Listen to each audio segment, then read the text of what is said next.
All right, we left off at number 11. Let's see, this is a pretty straightforward triangle, so I can draw it in my messy style without the line tool. So, let's see, we have A, B, C. This is 3, 4, and 6. Each angle of triangle ABC has the same measure as an angle in triangle XYZ, which has not been shown. Well, we should draw that though. It has the same angle. I have a feeling, well, that this is a similar triangle. So X, Y, Z. X, Y, Z. If the length of one side of XYZ is 24, so we just know some random side here is 24. It could be this one. Maybe. I don't know. The length of one side is 24. What is the possible perimeter of x, y, z? What is one possible perimeter? So here, this probably has 3 correct answers, which is fun because it, in some ways, increases your probability of getting this right. But when you know that 2 triangles have all the same angles, you immediately know that it is a similar triangle, which means that they look the same, they're just of a different scale. And you should watch the similar triangle video that I made in the geometry playlist if this makes no sense to you, because this will make no sense if you haven't heard the term before. But since these are similar triangles, the ratios of the corresponding the sides are going to be the same.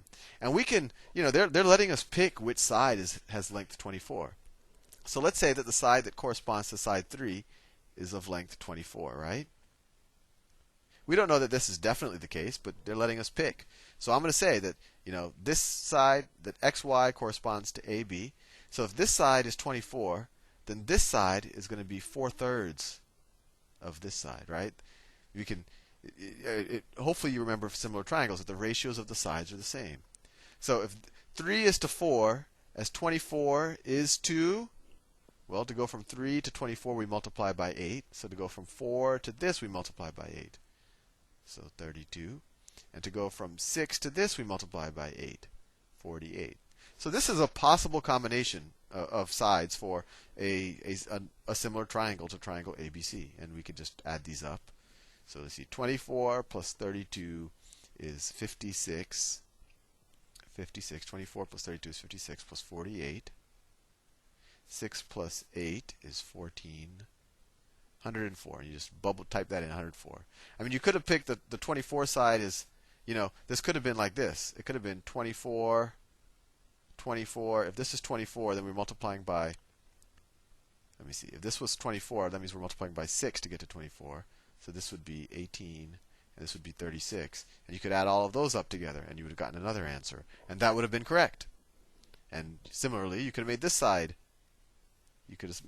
24. If this side was 24, then that means we're multiplying every side by 4. So this would have been 12, and this would have been 16. And you could add those up, and that would have been the third possible correct answer for this problem. Exciting. Let's move on. The sum of 5 consecutive integers is 1,000. Number 12. 5 consecutive integers is 1,000. What is the value of the greatest of these integers? So they're consecutive integers. So there are 5 of them. So we could say x. So we want to know the greatest of these integers. So let's say x is the greatest. And so the second greatest is going to be x minus 1. The third greatest is x minus 2. The fourth greatest is x minus 3. And then the fifth greatest is x minus 4, right? These are 5 integers and they're consecutive, and this is the largest, right? And we're going to take the sum of them. So if I take the sum of all of these numbers, and just as a tip, if they were asking for the smallest number, I would have started with x and I would have gone x plus 1, x plus 2, x plus 3 like that, because then x would have been my smallest number.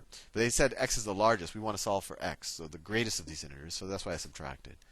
So let's see, if we add all these up, we have 5 x's, so that's 5x. Minus 1, minus 2 is minus 3. Minus 3 is minus 6. Minus 4 is minus 10. 5x minus 10. And they say that the sum is 1,000. Equals 1,000. And this is a fairly simple algebra equation. 5x is equal to, add 10 to both sides, 1,010. Which is also 10 in binary if you are a geek.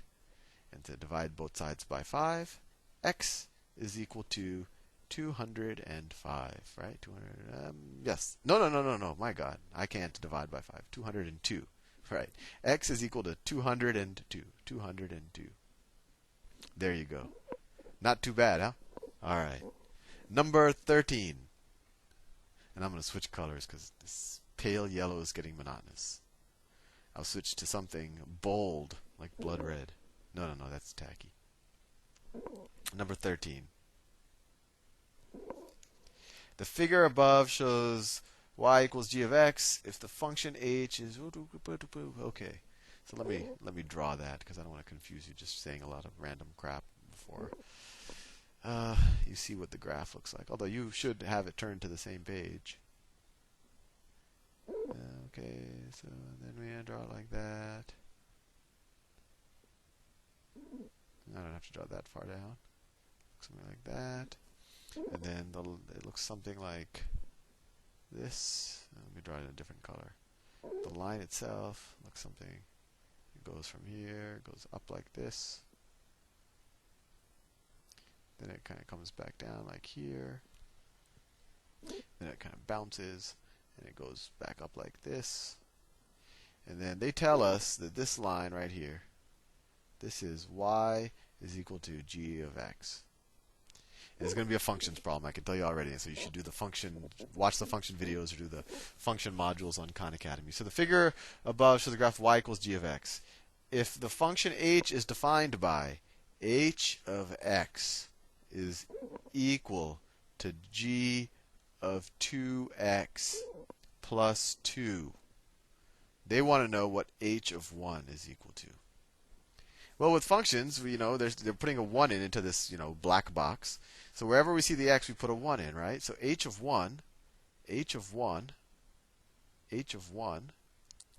is equal to, let's use this definition, g of 2 times x. Well, in this case, x is 1. G of 2 times 1 plus 2.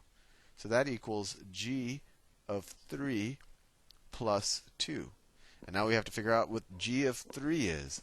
And if you look at this graph, it's in the book it's more obvious. Is 1, 2, and then you have it pretty much hits 0 right at 3, right? So g of 3, when x is equal to 3, g of 3 is right here. That's 0. It's 0. G of 3 is 0. 0. So this is 0. So we're just looking for the 2. H of 1 is 2. That's all. Amazing. All right, next problem.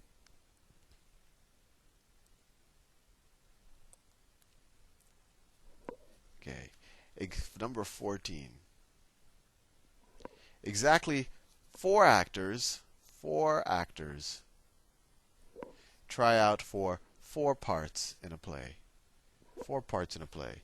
If each actor can perform any one part, and no one will perform more than one part, how many different assignments of actors are possible?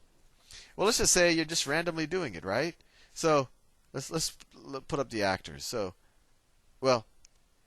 you take the first guy, right? And you say, well, I can put him in any one of 4 roles, right? For the first guy, I could put him in any one of 4 roles, right?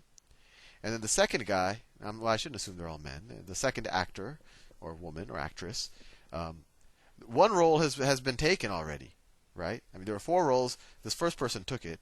So now there's only 3 roles left, right? There's 3 possibilities. So there's one of 3 possibilities for that second person, correct? Okay, so the third person, how many possibilities does he or she have left? Well, 2 of the roles have been taken already, so there's only 2 possibilities for that person. And then the last person to kind of be picked has only 1 role left, right? So the combinations are literally just 4 times 3 times 2 times 1. So that's 12 times 24 combinations. Or assignments of roles. And I actually haven't made a probability and combinations and permutations video yet. I will. And once I do, watch that if this problem seemed confusing to you. But hopefully it makes a little bit of intuitive sense. I'll see you in the next video.